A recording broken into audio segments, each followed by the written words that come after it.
नमस्कार, स्वागत है आपका फेडरल देश में। मैं हूं नीलू व्यास। महाराष्ट्र में उद्धव ठाकरे की शिवसेना यूबीटी और पश्चिम बंगाल में ममता बनर्जी की टीएमसी में मची भगदड़ के बाद बीते 2 दिनों से उत्तर प्रदेश के सियासी गलियारों में एक नया शगुफा तैरने लगा है, और वो ये कि यूपी सरकार की मंत्री ओम प्रकाश राजभर और डिप्टी सीएम केशव प्रसाद मौर्य ने यह दावा किया है कि समाजवादी पार्टी यानी कि सपा की सांसद पाला बदलने को बेताब है। राजभर तो बाकायदा बागी बलिया के सांसद सनातन पांडे का नाम लेकर बगावत की स्क्रिप्ट सुना रहे हैं।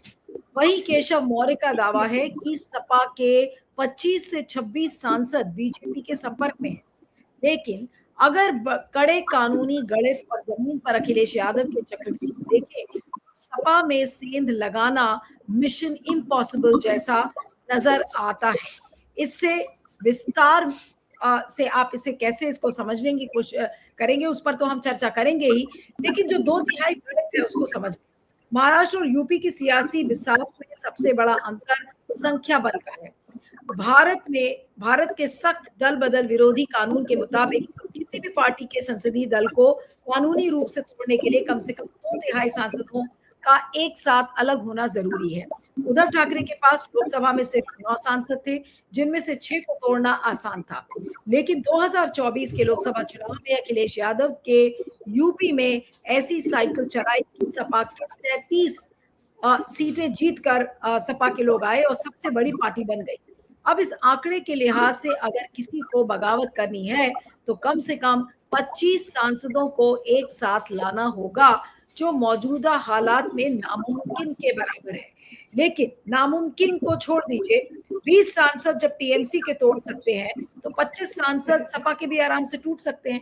जो काम बीजेपी करने में माहिर है, आज उस चीज को क्या सपा के साथ वो कर सकती है? आज इस बात की चर्चा हम करेंगे। हमारे साथ सुनील सिंह है, समाजवादी पार्टी के प्रवक्ता। सुनील जी, आपका स्वागत है।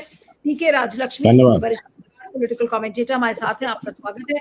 मैं सुनील जी से शुरू करूंगी कि ये ओम प्रकाश राजभर और केशव प्रसाद मौर्य को हुआ क्या है?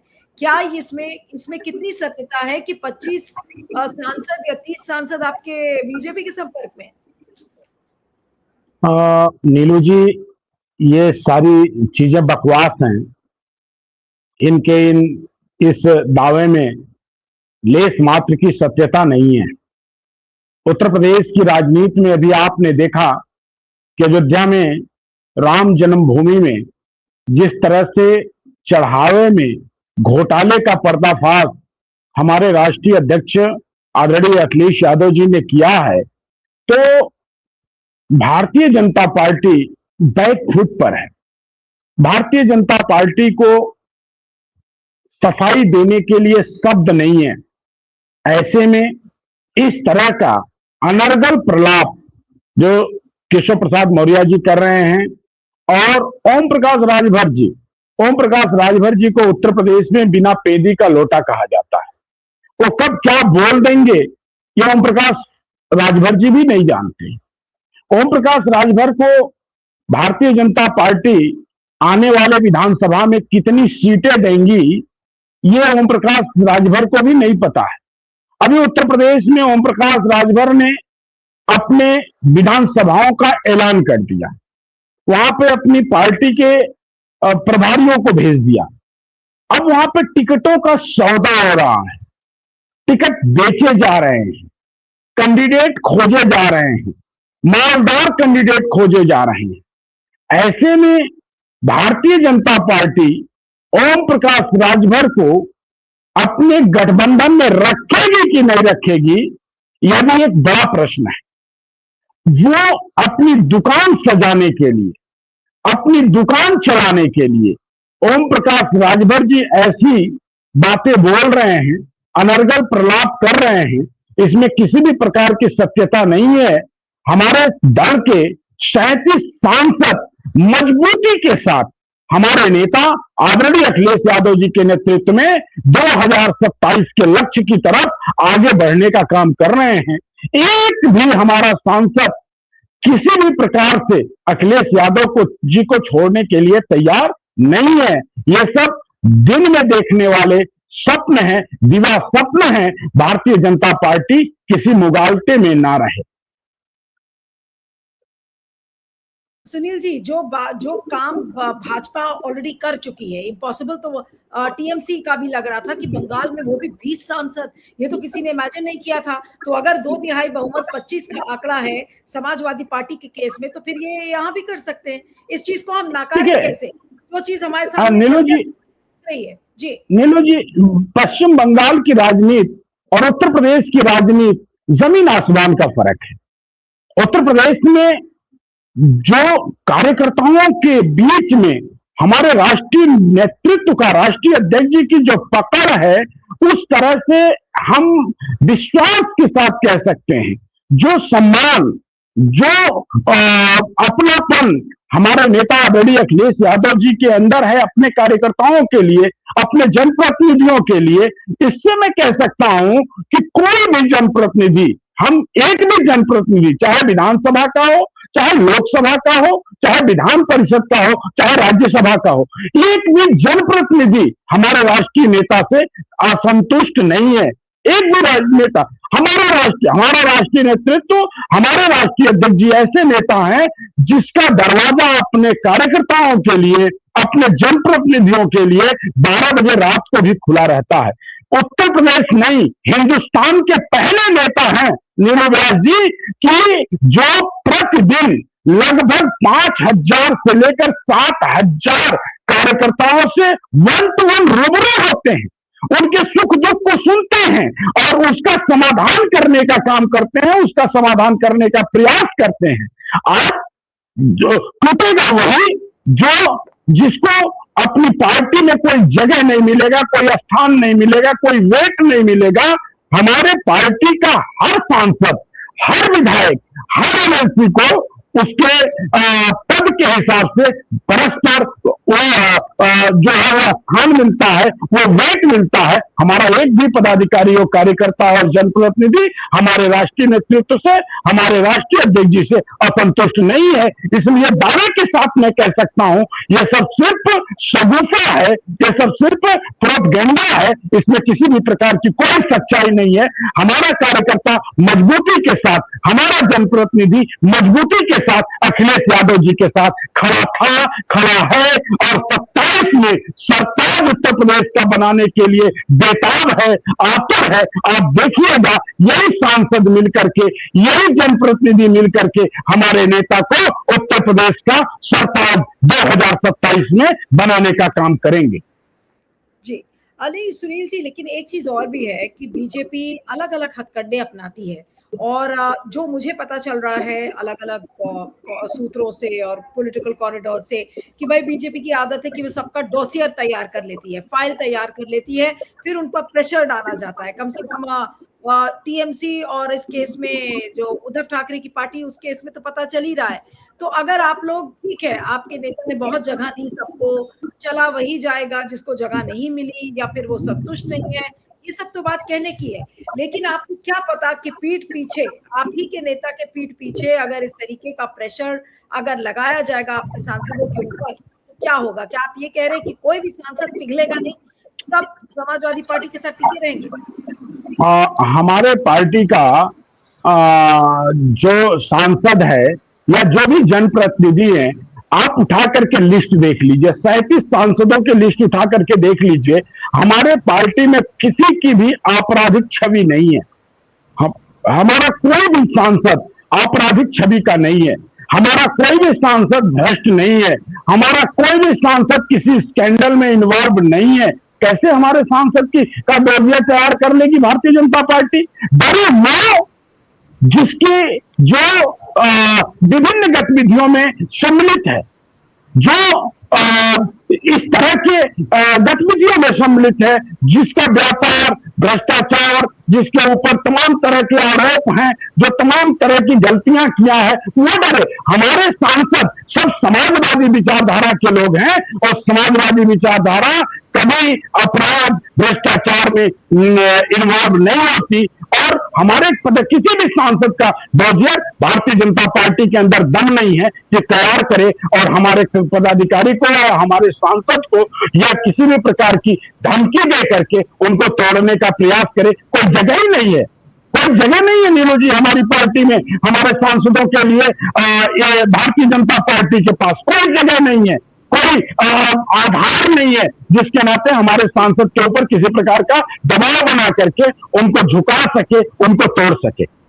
ठीक है, इस समय हमारे साथ सुनीता आयरॉन जो कंसल्टिंग एडिटर है हिंदुस्तान टाइम्स की और लेखक है, वो भी हमारे साथ लखनऊ से जुड़ गई हैं। सुनीता जी, आपका बहुत बहुत स्वागत है। सुनील सिंह जी जो समाजवादी पार्टी के प्रवक्ता है, उन्होंने कहा है कि किसी में दम नहीं है कि वो समाजवादी पार्टी के सांसदों को तोड़ ले।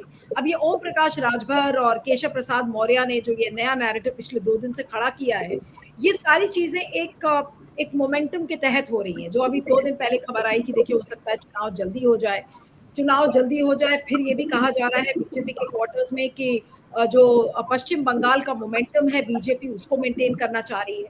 तो क्या जानबूझकर ऐसी खबरें प्लांट कराई जा रही हैं ओम प्रकाश राजभर द्वारा? नीलू, मेरे से पहले डिस्कशन शुरू हो गया था। जो सुनील जी ने बात करी वो एक समाजवादी पार्टी नेता होने के नाते उनको वैसे ही बोलना चाहिए कि हमारी पार्टी का कोई भी व्यक्ति टूट नहीं सकता है। पर हम लोगों ने बहुत नेताओं की बातें सुनी हैं और वेस्ट बंगाल में अभी एग्जाम्पल है कि सयोनी घोष ने और क्या क्या कहा, चड्डा एंड ऑल दैट, और वो दूसरी तरफ चली गई। तो कारण खाली क्रिमिनल केसेस ही नहीं होते हैं, और भी तरह के प्रलोभन होते हैं। और आगे कई बारी आदमी को लगता है कि मेरा फ्यूचर उसमें बेटर है तो वो उस तरफ भी जाते हैं। तो दबाव भी होता है, एक तरह से लालच भी होता है, कई तरह की बातें होती हैं। ये मोमेंटम बनाए रखने की बात है या बीजेपी चाहती है कि उनकी 3/4 मेजॉरिटी हो जाए, क्योंकि अब इस समय वो इलेक्शन दूर है और वोट से वो नहीं ला पाए हैं। उन्होंने 400 पार का नारा दिया था बट वो 3/4 नहीं ला पाए हैं, और उनका कुछ एजेंडा है जो कि वो पूरा करना चाहते हैं। उसके लिए क्योंकि ये बातचीत चल रही है, खाली अगर वेस्ट बंगाल तक रहता तो हम समझते कि हाँ भाई ये खाली वेस्ट बंगाल तक है और एमपीज निकल आए और उन्होंने ऐसी पार्टी को चूज करा जिसका कोई एग्जिस्टेंस ही नहीं है।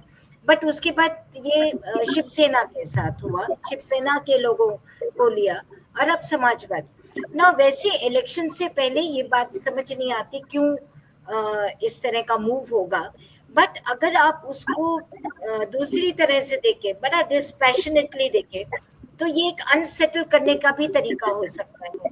एक पार्टी जो चुनाव इस समय समाजवादी पार्टी ही बीजेपी को बहुत अच्छी फाइट दे रही है और कोई पार्टी यूपी में है नहीं। कंट्री में भी इस समय बहुत ज्यादा regional parties, strong regional parties नहीं रह गई हैं। तो तीसरा, जैसे शिवसेना है, उनका कभी ना कभी बीजेपी के साथ एक कनेक्शन रहा है। समाजवादी पार्टी आइडियोलॉजिकली बीजेपी के खिलाफ है, जैसे कांग्रेस खिलाफ है उस तरह से समाजवादी पार्टी भी खिलाफ है। हैविंग सेड सो, अगर बीजेपी अपने एक मिशन के तहत कर रही है तो वो तोड़ने की कोशिश करेगी। अब इस समय जब चुनाव का वक्त होता है तो बहुत लोग टिकट को लेके नाराज हो जाते हैं। यही वक्त होता है जब ये सारे पार्टी के नेता जो होते हैं वो अपनी नाराजगियां दिखाते हैं। फिर दूसरा, कुछ मेरा जहां तक मेरी जो इंफॉर्मेशन है उसमें ये है कि 8 या 10 और may be a little more उनसे कांटेक्ट किया गया है। और ये इंटिमिडेशन की भी पॉलिटिक्स हो सकती है, जैसे मैंने कहा गवर्नमेंट के, तो वो जाएंगे नहीं जाएंगे वो बात अलग है, बट एक तरह से मैसेजेस कह रही है सुनीता जी, आप ये कह रही है कि इस खबर में दम है कि ये जो समाजवादी पार्टी के सांसद हैं ये बीजेपी के संपर्क में है? बीजेपी नहीं, दोनों में बहुत फर्क है नीलू। मैं ये कह रही हूँ कि बीजेपी कोशिश कर रही है, उन्होंने कांटेक्ट मैसेजेस भिजवाए हैं, वो डायरेक्टली उन लोगों से कांटेक्ट में है या किसी के थ्रू मैसेजेस पहुंचा रहे हैं, इनमें फर्क होता है। और इसमें भी बहुत फर्क है कि वो लोग आ रहे हैं कि नहीं आ रहे हैं। रहा ओम प्रकाश राजभर की बात, मैं उनको सीरियसली नहीं लेती हूँ, वो कुछ भी कह सकते हैं, बट जब भी कोई एक माहौल बनाना होता है, एक हवा बनानी होती है, एक नैरेटिव बिल्ड करना होता है, तो राजभर जैसे लोग बड़ा हैंडी आते हैं। और वो इस समय जो राजनीति चल रही है वो काफी यूपी में स्टेटमेंट्स की राजनीति चल रही है। तो अभी वाइल दे आर ट्राइंग, उन्होंने एक नैरेटिव बिल्ड करने के लिए राजभर से खिला दिया। फिर बाद में केशव प्रसाद मौर्य और अखिलेश जी की तो काफी वो बैकवर्ड पॉलिटिक्स में भी एक है। तो लेकिन आपको उम्मीद क्या लगती है सुनीता मैम, आपने तो बहुत लंबे समय से लखनऊ की ये पूरी पॉलिटिक्स और यूपी की पॉलिटिक्स बहुत लंबे समय से देखी है, आपको लगता है कि समाजवादी पार्टी के एमपीज को तोड़ना इतना आसान होगा जितनी आसानी से और जितने प्रेशर से टीएमसी या उद्धव के पार्टी को तोड़ दिया गया? नीलू, राजनीति जो मैंने देखी और आज की जो है वो बहुत फर्क है। जो हमने राजनीति देखी है उसमें तो हमने ये देखा है कि मायावती का एमएलए अगर खिलाफ भी बोलता था तो नेक्स्ट या कहीं जाने की कोशिश भी करते थे तो मायावती इंश्योर करती थी कि वो दोबारा ना जीत पाए। आज की तारीख में ऑपोजिशन के लिए राजनीति करना बहुत मुश्किल है। जिस तरह का माहौल है, डर का माहौल है, उसमें ये कहना कोई पार्टी नहीं टूटेगी, मेरा जहाँ तक ख्याल है वो भी मेरे लिए गलत होगा। बट डेफिनेटली मैंने अभी सारे एमपीज का प्रोफाइल नहीं देखा, मैं देखने की कोशिश कर रही थी। डेफिनेटली कुछ ना कुछ वल्नरेबल हो सकते हैं, बट वो नंबर बहुत ज्यादा नहीं होगा। बीजेपी के लोग तो 25 कह रहे हैं, 20 से 25 उनका तो, जो कोई कुछ भी कह रहा है, 20 से 25 बीजेपी के लोग कह रहे हैं, और जो बाकी आप पॉलिटिकल उसमें बात करें वो 8 से 10 की बात हो रही है। ये कहना कि कुछ नहीं हो सकता, ये आज की राजनीति में मेरा जहाँ तक है कोई भी एक्सपर्ट, या मेरा जहाँ तक है आज की तारीख में अखिलेश जी भी नहीं कहेंगे, क्योंकि वो जानते हैं कि किस तरह की राजनीति हो रही है। तो I don't think so, but definitely एक एफर्ट हो सकता है, इसमें कोई कॉन्फिडेंट है। अब मैं राजलक्ष्मी के पास आती हूँ कि राजलक्ष्मी इस समय जो नेशनल पिक्चर है वो क्या लग रही है? हमने बंगाल में देखा और उन चेहरों को देखा क्रॉसओवर करते हुए, जो कि अभी सुनीता जी भी कह रही थी कि शायरी घोष के बारे में तो कोई सोच भी नहीं सकता था कि उन जैसा कोई व्यक्ति वो दूसरी तरफ जाएगा। इधर उद्धव की पार्टी को तोड़ने के लिए अब आप ये सोचिए, जो पहला स्प्लिट उनकी पार्टी में हुआ उस समय जो सांसद नहीं आए, ब्रेक अवे हो गए, वो इस समय अब ब्रेक अवे हो रहे हैं। 6 सांसद जो आज भी पार्लियामेंट्री बोर्ड की बैठक थी उनको नहीं पहुंची। तो क्या अब समाजवादी पार्टी की स्प्लिट है? आपको क्या लगता है कि क्या ये हो सकती है या फिर ये मुश्किल होगी? समाजवादी पार्टी में इस तरीके की फूट करना या तोड़फोड़ करना एक इम्पॉसिबल सा टास्क लगता है। जी हाँ नीलू, इनफैक्ट मुझे भी लगता है कि काफी मतलब इलेक्शन से प्रेरित है, मतलब 2027 इलेक्शंस क्योंकि आ रहे हैं अभी यूपी में, तो उस वो कॉन्टेक्स्ट वही हो सकता है, और एक स्केयर मॉन्गरिंग जिसको कहते हैं उसको वो शुरू करना, और क्योंकि ये दिखाना कि सारे रीजनल पार्टीज मतलब कमजोर हैं और ससेप्टेबल हैं टू गेटिंग ब्रोकन।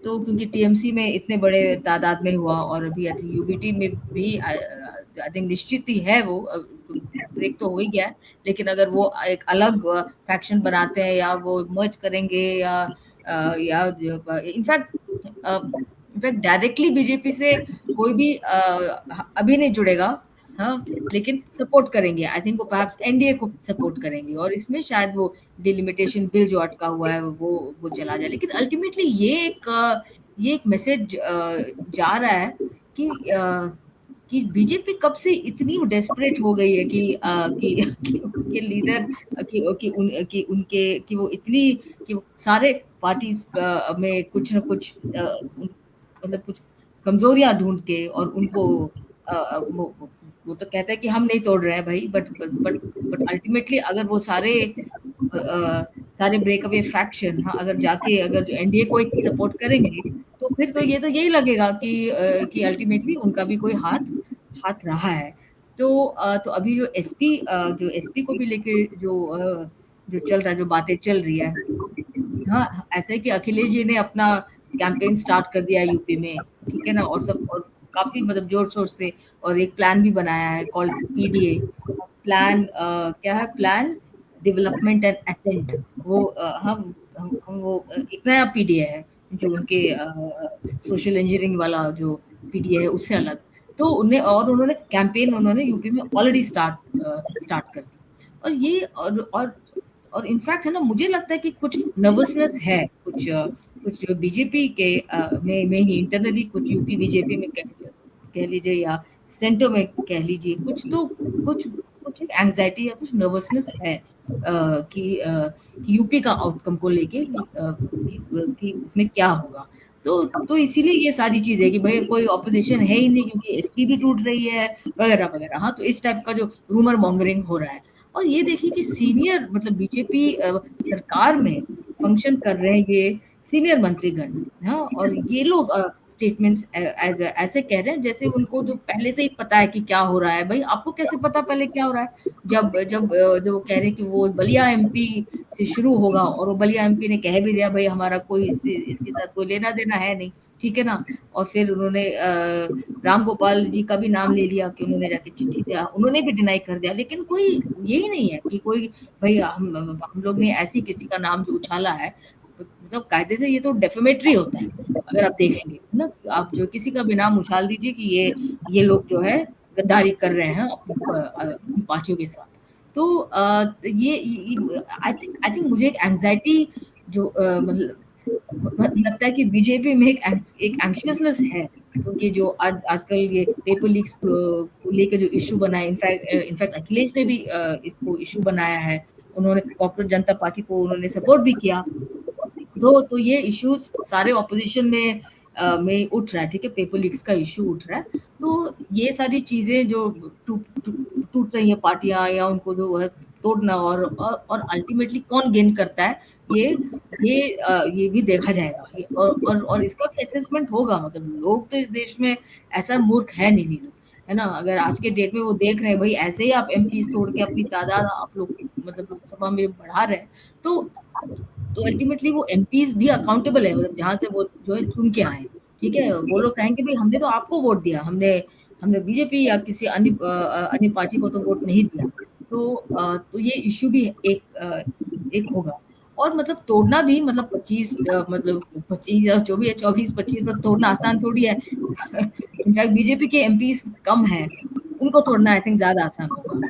कोई भी अगर कोई तोड़ना चाहे, मतलब ये ऐसी एक लाइन है। एनीवे, तो ये अलग चीज है। तो ये पूरा एक मतलब देश के जो राजनीति एक सवाल है जो एक सवाल आ रहा है। मैं Neelu, I just wanted to add one thing. Ballia की बात हो रही है स्पेसिफिकली। सुनील जी ज्यादा ये सब बलिया वाला जो सवाल है ना, मैं यही पूछना चाह रही थी। उसके बाद मैं आपको एक इन्फॉर्मेशन देना चाह रही थी कि वो उसकी बात क्यों शुरू हुई है, क्योंकि वहाँ पे ब्राह्मण वोट्स बहुत हैं बलिया में। सनातन पांडे जी बहुत अच्छा लड़े थे समाजवादी पार्टी की टिकट पे, पर अब बात ये हो रही है कि नीरज शेखर जी को शायद टिकट नहीं मिलेगी, और अगर उनको टिकट नहीं मिलेगी तो सनातन पांडे जी को बीजेपी ऑफर कर सकती है।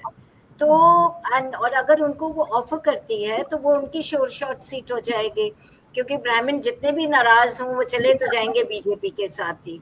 तो इस तरह की बातचीत जो शुरू हो रही है कुछ सीटों को लेके इसलिए हो रही है कि वहाँ के कॉम्बिनेशंस, परम्यूटेशंस, ये सब जो है वो फेवर कर रहे हैं। उसका एक स्पेसिफिक रीजन है। सनातन पांडे इज नॉट बिकॉज वो एफ्लुएंट है या केसेस है, बट क्योंकि अगर उनको वहां से टिकट मिलती है और उनको लगेगा अपना फ्यूचर, तो क्या वो इतना ज्यादा सनातन पांडे जी अखिलेश जी से जुड़े हुए हैं या पार्टी से कि वो नहीं छोड़ेंगे।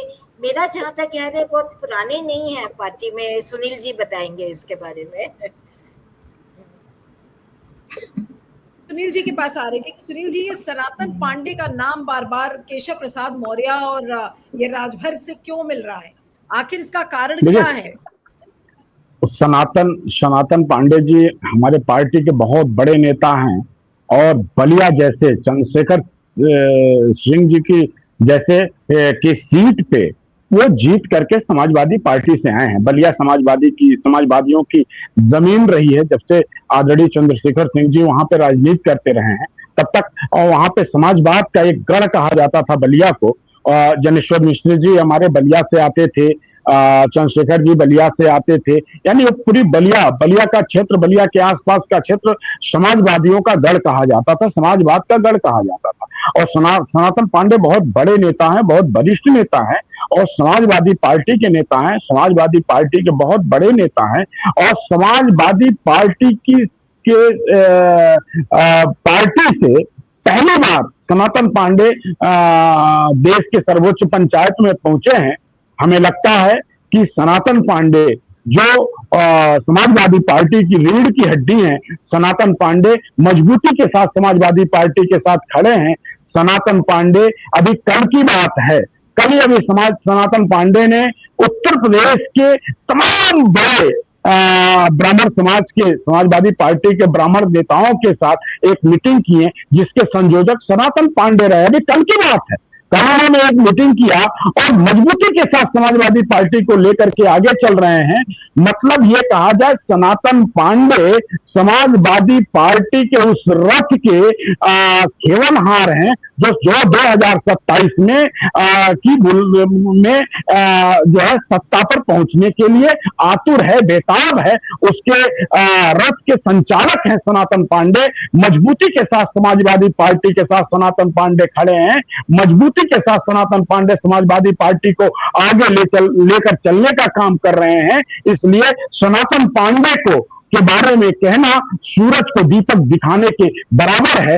जैसे कहने वाले तो आदरणीय श्री राम गोपाल यादव जी को भी कह दिए, कहने वाले तो आदरणीय श्री शिवपाल यादव जी को भी कह रहे हैं। क्या संभव है ऐसा? क्या संभव है कि रामगोपाल यादव जी जाकर के सरेंडर कर जाएंगे भारतीय जनता पार्टी के सामने, घुटने टेक जाएंगे भारतीय जनता पार्टी के सामने?